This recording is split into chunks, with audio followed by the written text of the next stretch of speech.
எங்களது யூடியூப் சேனலுடன் இணைந்திருக்கின்ற அனைவருக்கும் வணக்கம். நாங்கள் இன்றைய வீடியோ மூலமாக இலங்கை ஆசிரியர் சேவையை சார்ந்தோருக்காக கல்வி அமைச்சு வெளியிட்டிருக்கின்ற புதிய மொடியூல்கள் தொடர்பாகவும் அவற்றை எவ்வாறு ஆசிரியர்கள் பூரணப்படுத்த வேண்டும் என்பது சம்பந்தமாகவும் பார்க்க இருக்கின்றோம். அந்த வகையில் ஏற்கனவே மொடியூல்கள் 20ஆக காணப்பட்ட மொடியூலானது தற்போது 10ஆக குறைக்கப்பட்டிருக்கிறது. பகுதி அளவில் தங்களுடைய மொடியூல்களை பூரணப்படுத்தி இருக்கின்ற ஆசிரியர்கள் மீதம் இருக்கின்ற தங்களுக்குரிய தரங்களுக்கான மொடியூல்களை அவர்கள் புதிய முறையின் கீழ் பூரணப்படுத்த வேண்டும் என கூறப்பட்டிருக்கிறது. கல்வி அமைச்சு ஏற்கனவே வெளியிட்ட ஒரு சுற்றறிக்கையிலும் இந்த மொடியூல்களின் எண்ணிக்கை 10ஆக குறைக்கப்பட்டு ஆசிரியர்களுக்கு அது மேலும் இலகுவான முறையில் அவர்கள் அதை பூரணப்படுத்த வாய்ப்பு வழங்கப்படும் என அரசாங்கம் கூறியிருந்தது. இதன் அடிப்படையில் இந்த சுற்றறிக்கை, அதாவது இந்த அறிவித்தலான வெளியாகி இருக்கிறது. ஏற்கனவே ஆசிரியர்கள் இப்ப கடந்த 2 மாதங்களாக பல்வேறு தேசிய மட்ட அளவிலான நிகழ்நிலை மூலமாக மற்றும் நேரடி வகுப்புகள் மூலமாக பகுதி அளவில் பூரணப்படுத்தி இருந்த மொடியூல்களை அரசாங்கம் பூரணப்படுத்துவதற்குரிய நிதியை அவர்கள் வழங்கியிருந்தார்கள். அதாவது ஒரு சேவை தரத்தில் 6 மொடியூல்கள் இருக்குன்னு எடுத்துக்கொள்வோமே, அதுல 3 முடித்தவர்களுக்கு மீதம் இருக்கிற 3 மொடியூல்களையும் முடிப்பதற்கான வசதி வாய்ப்புகளை அரசாங்கம் ஏற்படுத்தி இருந்ததன் மூலமாக பலர் பயன்பெற்றதோடு தங்களுக்குரிய சம்பள ஏற்றங்களையும் பெற்றுக்கொண்டார்கள். இந்த புதிய அம்சத்தின் அடிப்படையில் இருக்கிற இந்த மொடியூல்களை நாங்க சில விடயங்களை பார்ப்போமாக இருந்தா, முக்கியமாக மொடியூல்களுடைய தலைப்புகளை பார்த்தோம் என்று சொன்னா 10 மொடியூல்கள் அறிமுகம் செஞ்சிருக்கிறாங்க. அதை 3ஆ பிரிச்சிருக்கிறாங்க. அவங்க ஒன்று இபி 1, இபி 2, இபி 3 அதை அந்த 10 மொடியூல்களையும் அவர்கள் பிரித்திருக்கிறார்கள். இதன் அடிப்படையில் பார்க்கின்ற போது இலங்கை ஆசிரியர் சேவை தரம் 3.2 மற்றும் 3.1 ஆக்கள் கட்டாயம் செய்ய வேண்டியதுதான் இந்த இபி 1 என்பது. அதே நேரம் 2.2 2.1க்கு செல்லக்கூடியவங்க மற்றும் நேரடியாக பிஎட் நியமனம் பெறுகின்றவர்கள் இந்த இபி 2 பகுதியை பூரணப்படுத்தணும். அதே நேரம் இபி 3 என்பது கிரேட் 1க்கு செல்லுகின்ற ஆசிரியர்கள் பூரணப்படுத்தணும். இதுல இபி 1க்கு கீழே 4 தலைப்புகள் உள்ளடக்கி இருக்கிறார்கள். அதாவது ஆசிரியர் தேர்ச்சி, கட்டமைப்பு மற்றும் ஆசிரியர் தொழில்வாண்மை, கற்பித்தல் முறை, கல்வியில் டிஜிட்டல் தொழில்நுட்பம், கல்வி தொடர்பான சட்டம் என்று சொல்லி 4 தலைப்புகள் அவர்கள் வெளியிட்டிருக்கிறார்கள்.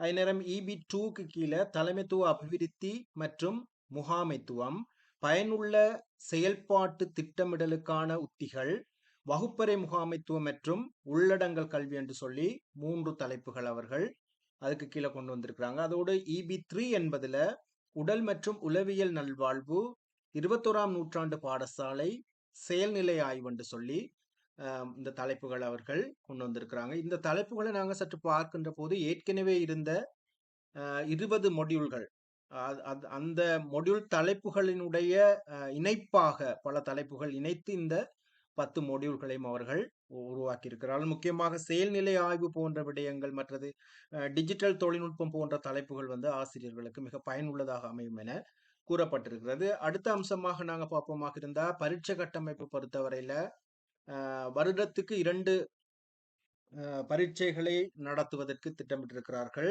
அத்தோடு ஆசிரியர்கள் 2 பரீட்சைகளுக்கு 2 வினாத்தாள்களுக்கு இவர்கள் முகம் கொடுக்கணும் என்று சொல்லப்பட்டிருக்கிறது.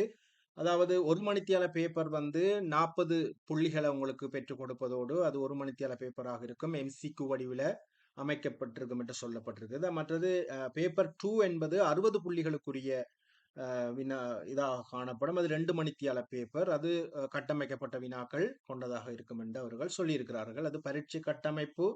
மற்றது பெற வேண்டிய ஆக குறைந்த புள்ளி 2 பேப்பர்லையும் நீங்கள் 40 புள்ளிகள் பெற்றால் போதுமானது. 40 மற்றும் அதை விட அதிகமான புள்ளியை நீங்க பெற்றால் அந்த இபியை பூரணப்படுத்தக்கூடியதாக இருக்கும். மற்றது பரீட்சை நடத்துதல் என்று சொல்லும் போது அது சம்பந்தமான பொதுவாக இபி டெஸ்ட்டுகளை பொதுவாக வைப்பது இலங்கை பரீட்சை திணைக்களம். இதனுடைய பொறுப்பு அநேகமாக பரீட்சை திணைக்களத்தினால் நிறைவேற்றப்படும் என எதிர்பார்க்கப்படுகிறது. இதன் அடிப்படையில் உங்களுக்கு வருடத்துக்கு 2 எக்ஸாம்ஸ் நடத்தப்படும் என்று சொல்லப்பட்டிருக்குது.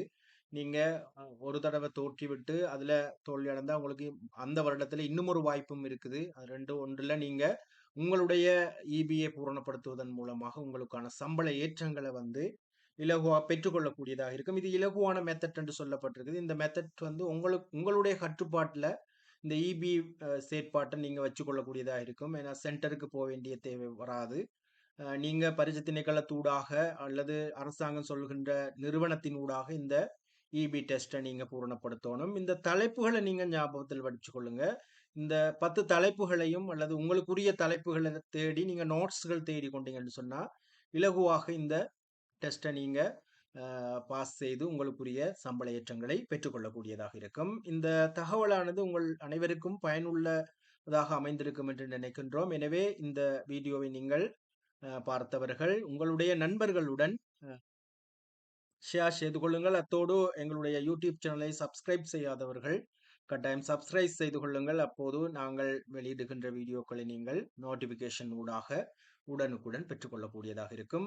மேலும் ஒரு பயனுள்ள வீடியோவில் உங்களை சந்திக்கின்றேன். நன்றி, வணக்கம்.